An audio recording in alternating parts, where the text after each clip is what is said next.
Cluster 9. Yes. Ayan, any representative from Cluster 9. Ayan na, tumayo na si Doc Elsie. Meron ka pa pala. Akala ko wala. Pabilisan po ito sumagot mamaya.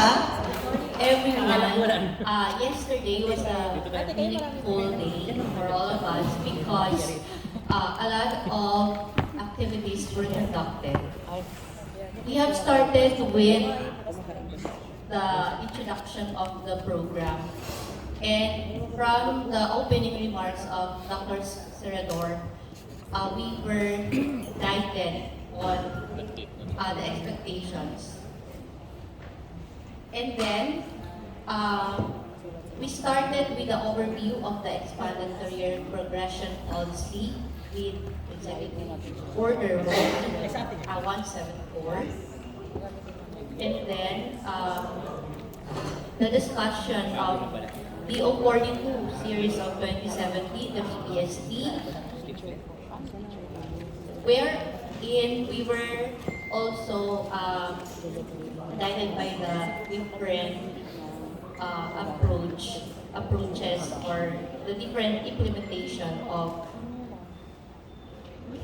our task as assessors.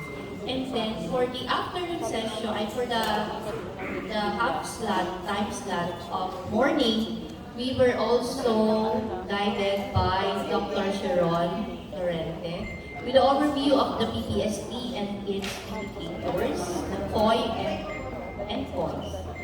So with the O42 series of 2017 as our guide. So we have a lot of activities there. The activities were fun. And then another, the advancing upwards in the different lines by Dr. Senator. So the afternoon was very compacted and compressed. So our facilitators were great. So thank you very much po for yesterday's session. Ayan, thank you so much po, Ma'am Elsie from Cluster 9. Parang nilahat mo na ata, Ma'am, wala nang may share ibang cluster mamaya. Nilahat na na. Oh, so wala nang kahit tatawagin? Wala, hindi. Siyempre hindi.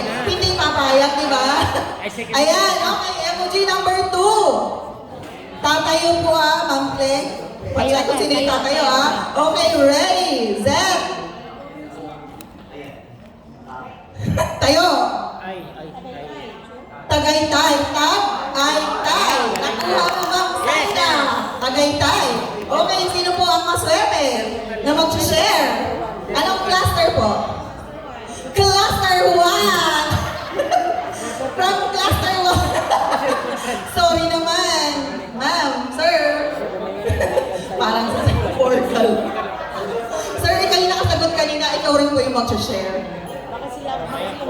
Okay po. Yun kasi yung sinasabi na pasa-pasa lang. Parang basketball lang. Parang ipasa, parang ka-score kayo. Thank you so much, Ma'am Saida, for choosing Cluster 1. So, my learning yesterday focused on two discussions, the first and the second one. So the first discussion, Dr. Serador discussed us on the overview of the expanded career progression. Actually, for how many times na ito na na-discuss sa amin, but still, meron pa rin talaga tayong hinahanap. May dagdag pa rin talagang kaalaman.